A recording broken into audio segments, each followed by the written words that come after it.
Agriculture on the move. Agricole en mouvement. Agriculture on the move. Agricole en mouvement.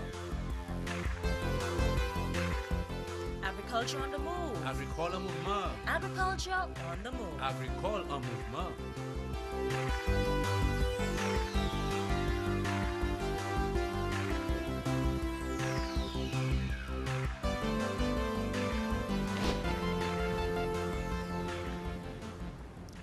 Hello again, viewers, and welcome to the program, Agriculture on the Move. My name is Phillip Sydney, your host. But today is really Forestry on the Move, because Forestry joined the Ministry of Agriculture, which is back home again. So it's Forestry on the Move today. And of course, when you talk about forest, in our local parlance, la forêt, c'est la vie. Today's topic surrounds the sustainable forest management activities. And with me are two gentlemen who are attached to the Forestry Department. Karl Monty Augustine, who is the research officer, and he will tell you more about himself in a while. And of course, Chris Sealys, who is also a forest officer. Welcome, gentlemen, to the program. Thank you. Thank you. I'll call you Karl because Karl Monty is just a bit long, and I know you as Karl. Karl, I know you're very passionate. When I first met you, and I was very impressed because you looked very passionate about your responsibilities and, of course, the forest. So tell us about yourself and the role. Okay, Karl Augustine. I'm actually a forest engineer by training, and I've been attached with the Forestry Department for the last 10 years, more or less. Okay. I've played different roles.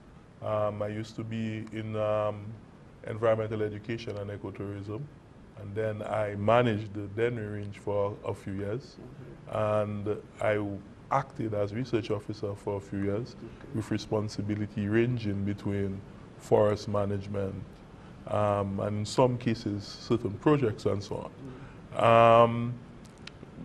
I am a research officer right now in terms of no longer acting in the post.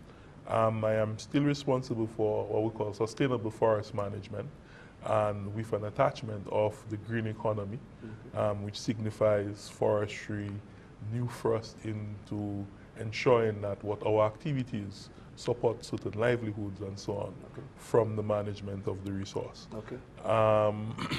What I will say is these are exciting times for the Forestry Department because of the fact that we have a new strategic plan which came out 2 years ago, which was basically preluded by the strategic plan of our then Ministry of Sustainable Development, which looked at certain shift in how the natural resources were managed and put, because you see in sustainable development, look at the spin of how do we bring more tangible benefits, like beyond the ecological services and so on of the forest, these tangible benefits, how do we transfer them to the hands of ordinary St. Lucians, both who may own private forests as well as those who may be users of the government forest, the forest reserve, or the forested crown lands and so on. Okay.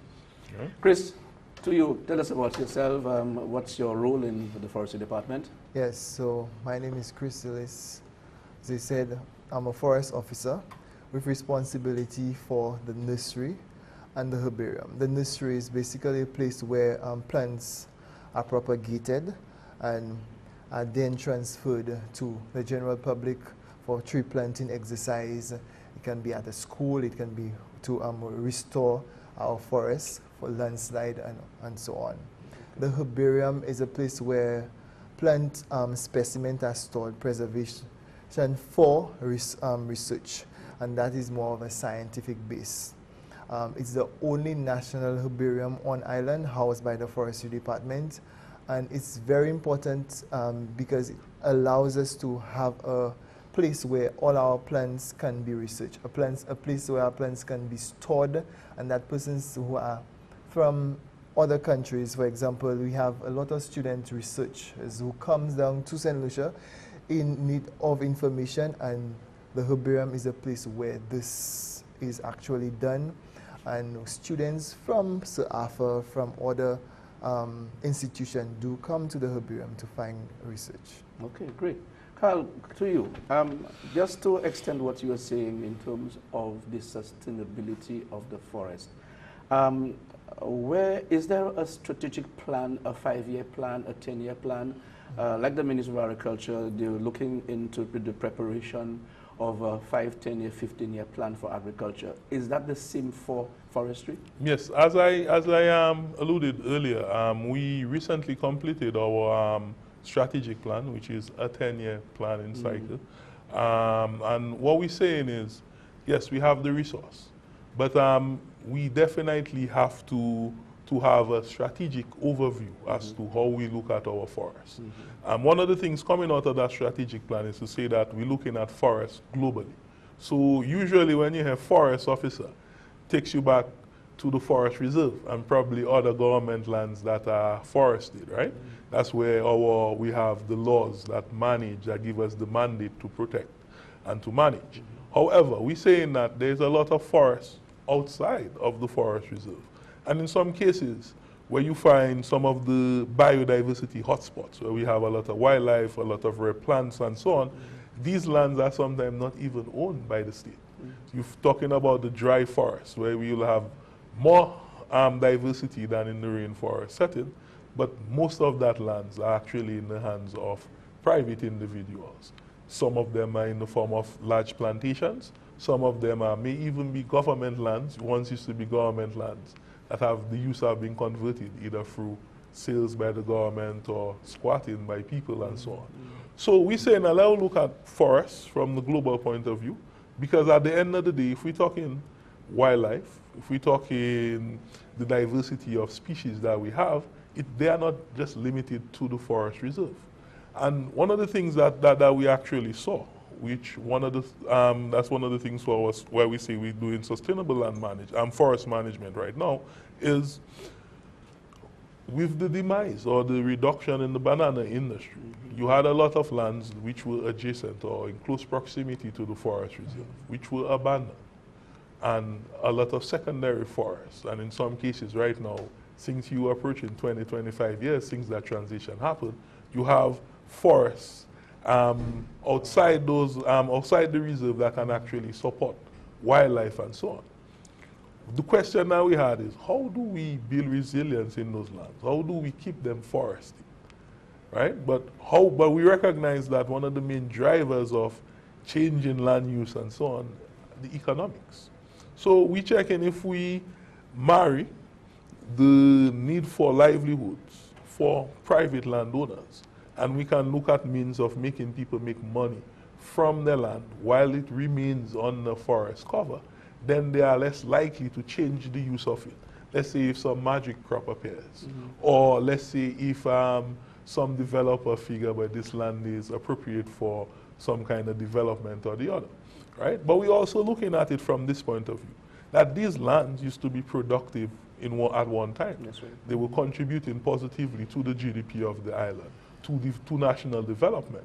While we appreciate the ecological increase capacity for ecological capacity, as well as to support wildlife and so on, we recognize the fact that we need to ensure that these lands also contribute economically towards livelihoods, towards the development of the island. So we are looking at activities which are consistent with keeping the forest cover, keeping the diversity that we have, but how can we utilize? Okay. Right? We are due for a break right now.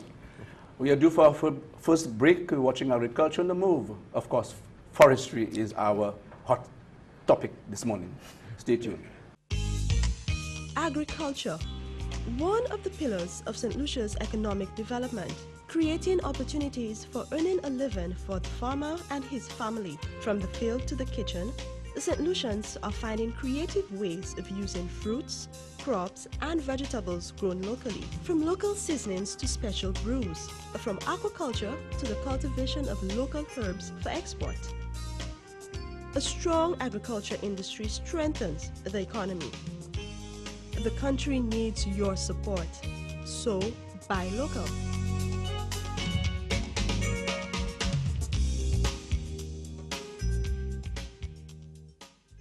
Welcome back to the program, Agriculture on the Move, of course, Forestry on the Move. Chris, in light of what he's saying, we're talking sustainability. Yes. I know years ago, the forest nursery was predominantly forest crops, Yes. forest timber. Yes. Yeah. I think there's a shift now. Yes. Okay. What is it that you're pushing now in conjunction with your timber species? Okay, so we're looking at agroforestry. Right. So as you stated, in the past when most of our land was not covered and we were looking at a fast forest cover, we were looking at planting timber, but we're shifting slowly to agroforestry. And this is to introduce or to promote not just forests, but some of our indigenous plants. And when we look at indigenous, we look at plants that are only found just in our zone, just in St. Lucia, just in the region. And we look at things like Loyer Canal, but which was exploited and is now depleted. So we're looking at bringing back some of these plants that was exploited and now is almost non-in-existence. We're looking at introducing some of our rare fruit plants, such as things like pennypiece, like bui, things where our foreparents used to know, and now the young persons who are of my age hardly know of these plants. You walk, you go through the market and you see a lot of foreign fruits, and we want to see things like miwis, governor's plum, instead of persons using grapes. We want to see things like tamawe dizaine, right. and these are the fry. This is where we're going. So to make sure that this stays, we have things like apricot. Persons used to say in past ages that you should not eat apricot when you're hot, but now it's a hot fruit. It is. You look at soursop. Yes. Yeah, it's in demand, and all of these things we want to make sure that when you walk through the market, this is the fruits that And we have actually have. medicinal benefits Yes, too, eh? yes. Because when you look at soursop is one of the only fruit that cannot be candied because it has good cancer properties.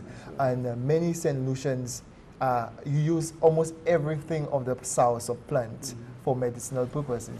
We also have a thrive on our medicinal plant at the nursery also.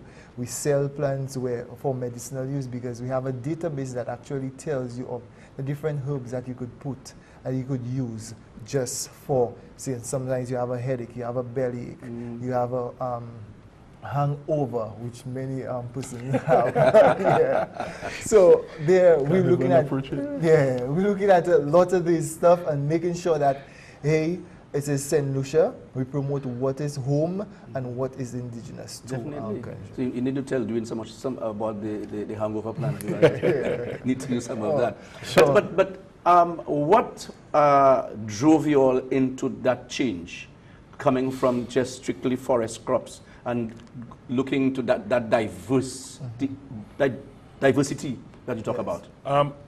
If I interject, go ahead. I think one of it was, part of it was necessity, as well as necessity, as well as when you look at the damage that you had from Thomas affected many different landscapes. It wasn't only forested lands that had impact. You also had areas where people had their farmlands, active farms, that had impacts and so on.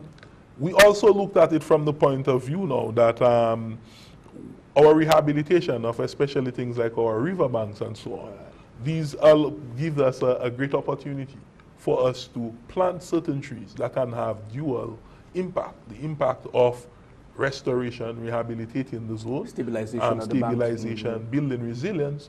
But then if you have the added benefit now of being able to harvest a crop, harvest a fruit from that, or actually use some part of that tree 5 years, 10 years from now, it means now that the farmer who say by to himself, should I cut that tree because I can allow me to plant some more vegetables there, or I can probably plant one more row of bananas there. But he would say, well, okay, if I leave the tree there right now, that will protect my bank, but I'm also making money from that every year. That's right. Every season I can sell my fruit. I can sell if I'm harvesting my leaves, if I'm harvesting my exude in the case of Lassa, Gourmet, them kind of plants.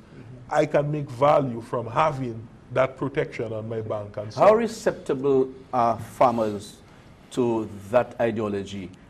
Because I know, as an extensionist in times past, you would tell farmers even to plant fruit trees, boy, I have a problem with that because they have a problem with the taproot, you know, interfering with further development of that. So how are you all able to get them to adapt, to change like this? Okay, I think the farmers and them were probably ready for some of those changes because you had a situation that where they saw the destruction happening every year.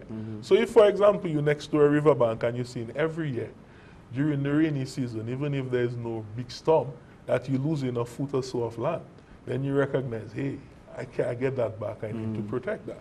But then you also had a situation where, because bananas, the thinking was one track of production of bananas, production, ever increasing productivity, right? And we thought that we would have that would have lasted forever, Yes. right? So as a result, now a lot of those tree crops were eliminated to make more space for bananas. And then now the farmers recognizing that, hey, right now I'm no longer a banana farmer, but I no longer have oranges And the land is there. cocoa, and I can't make anything from it. That's right. Right? So, and we know as the forestry department, we came in and we say, hey, we used to just come and try to plant forests, and there was conflict between us and the landowners. They would actively probably fight against the establishment of forests. But we found out something strange, and when we started speaking to them and say, hey, we can actually give you a choice as to more or less what we plant. We must plant a percentage that is forest species. However, we would like to also give you crops that you can make some money from, or crop that you would like to eat but you have not seen in some time. That's right. And what we found now is it benefited us as well, because the farmers were very receptive. We would contact, for example, the schools, the environmental clubs, and have tree planting sessions where they come in and plant for the farmers. And the farmers now will maintain. So it reduced the cost on forestry to say, boy, we have to always go back to those areas that we established, we replanted, to maintain. Right now, the farmers, because they're getting more of what they want, are taking the steps to maintain. Do you have any success stories? Yes, we have a few. We have a good few success stories. Okay. We have success stories where we can say forestry after Thomas. We can send you to areas where we used that, we tested that approach, it worked, and then we expanded it, where even a group like the Babono Youth Synergy, who got a Jeff grant, that was the plan, that was the technical approach that they used, where they would come in with trees of economic value, make a contact with the landowner, and they would plant, and the landowner now would do the maintaining, and so on and so forth. And we even have other projects where we are constantly looking to partner and so on with groups and individuals to do more planting. Okay, before I come to you, we are going for our second break. You're watching Agriculture on the Move. Back soon. Yon nan se manya pou kontrole maladi sigatoka noue, c'est pour spray épikemik. I pa bon pour spray diwan la pli e ben si tan mawe e ki ka gade akwedi la pli pe tombe en 3 pour 4 ne di tan. Paske la pli kay lave l'huile sprayer. Aussi, i pli me pour spray diwan jounen le la pani trop vent, chalet e ben le i pa trop mouye. Le soleil la trop chaud. I ka fait ces feuilles figues là et ben banane la plié et qui ka difficile pour ces feuilles là bien recevoir traitement qui en lait et ben en bas feuilles là. Bon le matin et ben tard l'après-midi pli meilleur pour spray parce que temps pli frais et ces feuilles là ka ouvert. Changer le ou ka spray toujours mettez pli attention à sous ces jeunes feuilles là. Pas spray ces plantes trop et faire siwe ou spray toute plantation en yon seul coup. Plan qui manche spray ça affecte les autres ces plants bien à l'aise. Pour plus d'informations à sous manière pour traiter et contrôler maladie sigatoka noue à sous plantation et bien jardin, Ou sa téléphoner département pour ménager Sigato Kanoué à numéro 451-5491 et bien 451-5894 et bien email yo à bpmu@candw.lc. Commission Salak a sorti hod ministère de l'Agriculture ensemble avec Fonds Coopération Internationale et Développement hod pays République la Chine Taiwan. Welcome back. Chris, as the officer responsible for the forest nurseries, how do you prepare your annual program in terms of the number of plants produced on an annual basis and the various species that you should prepare? Is it on demand based on what the farmers want, or is there a target quantity that you would do on an annual basis? Okay, so it's on free basis. It's one on demand, meaning that what the customers are coming and ask. The second basis, it's what the range. So we have 6 ranges, and these 5 ranges, sorry, and these ranges, the range officer would send the specific amount of plants that they require for the year for restorations of different areas that they want to restore. It can be landslide, it can be forest cover. We also have projects that, for example, we have the Iron project and we need to plant at least 50,000 plants. So all of this helps me make the decision on the target of the amount of plant. And as we said, our first is in getting some of our agroforest plants, especially some of our rare fruits. So now we're looking at more in getting these fruits incorporated with our indigenous plants. Great.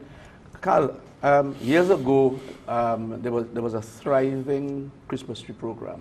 Yes. People looked forward for this. In fact, I do not want any artificial Christmas tree in my home. There's something to do with the aroma. Yes, yes. Right in the room when you come in, and it makes the place feels Christmassy. Yes. You know? Yes. And I would go to Chassin and get my tree. Okay. All right. What's happening to this? I know this is not anymore. I think I was told that it's in the hands of private farmers. But tell us a little Yes, more I can about tell you can still go to Chassis and get your tree. Okay. Just that you would not be purchasing it directly from the forestry department. Okay. There is one of the persons involved in the Christmas tree pilot who is producing in Chassis. Okay.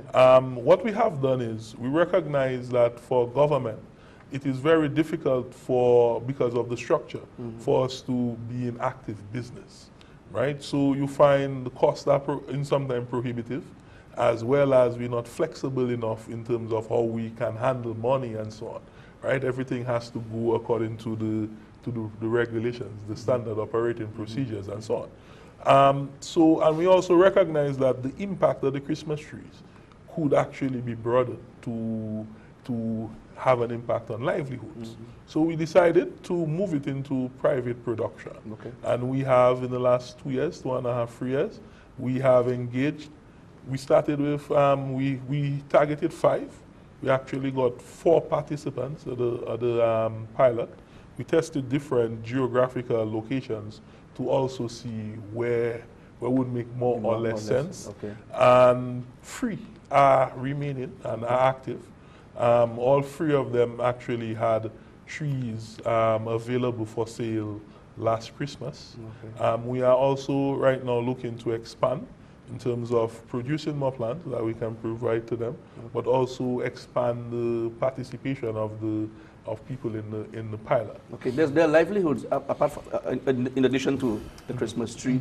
I know the felling of timber. Yes. For those persons who want boards and stuff like that. That is still ongoing. This is still ongoing, and in fact, what we're looking at doing is now saying through the green economy, which is also attached to sustainable forest management. We're saying that we are looking for all of those livelihood activities. Okay. At the moment, we are actually preparing to look at our plantations, some of which actually was established precisely for the timber market, and look at how can we assess them, carry out our inventories, set up our management systems, so we can see how many trees we have or how much bud foot, how much volume of wood we can extract per annum, and identify where the zones are that we will allow for that type of forest use. Okay. But we also want to focus heavily on the NTFPs, the non-timber forest products. We also have a last pilot that we just concluded, which was funded by Sanders through FFI, the Flora and Fauna International. I think I saw something on that. Yeah. Very interesting. Exactly. So what we did is on the hair, we did, through research, we developed a new tapping approach. This is a lot less taxing on the tree, and produces even more than what could normally be tapped before. And we tested it by having 4 plots in the vicinity of the Badlil. It's working. And it's working. We had each plot owner, each tapper had approximately 60 or so productive trees.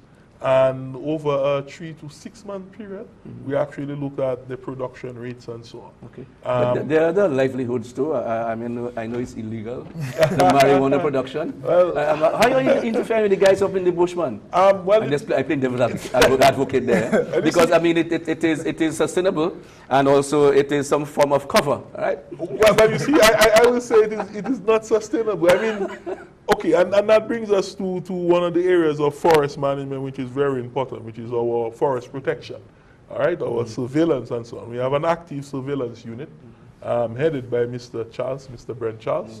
However, this is one of the biggest risks that we have to our forests right now, is the production of marijuana. So you find, because of because of its status and the need to hide it, the guys are going to the forest and planting the weed. But the impact is threefold. One, they go to areas which maybe have virgin forests, old growth forests, trees that 200-300 years. And they cut it. They cut it, or even if they don't cut, they girdle it and kill those trees. They will set up their plantations near a source of water that would help them with irrigation and so on. But what happens? These are some of the sources of our rivers from which we take water, we tap our water for our consumption. Now they're utilizing agrochemicals, as well as how do they get rid of their waste, both the human waste and the waste associated with their actions, right?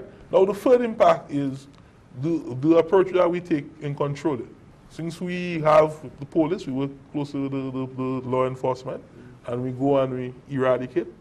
By so doing, we're actually promoting shifting cultivation. Because the guys pick up their establishment from where, and they move somewhere else, and they repeat the action. So you find, yes, while our forest reserve, by and large, is secure, you find there are a lot of areas that are being... No, I mean... Well, we're ending now, so I just have to show a little thing there. But I must say thank you again. I think you're doing a very good job. Thanks for having us. Yes, and we need to come to have another program, because half an hour is a bit... It's not enough. It's not enough. Right? But I wanted to talk about, the continuation of those other projects here, the tree planting projects and stuff like that. And we have a few other projects coming up. We have the Inola project that's ongoing, but we also have IW Echo that's going to be on the south. A lot of projects, as well as... Thank you again, Karl, and thank you again, Chris, for being here. Thank you. You have been watching Agriculture the Move /Forestry, which was our dominant topic in this program. Thank you for viewing, and remember, agriculture and, of course, forestry is our business. Eat fresh, St. Lucia's best. I'm Phillip Sydney saying goodbye, and see you again. Yeah, man. Thank you, sir. Agriculture on the move. Agricole mouvement. Agriculture on the move. Agricole en mouvement. Agriculture on the move. Agricole en mouvement. Agriculture on the move. Agricole en mouvement.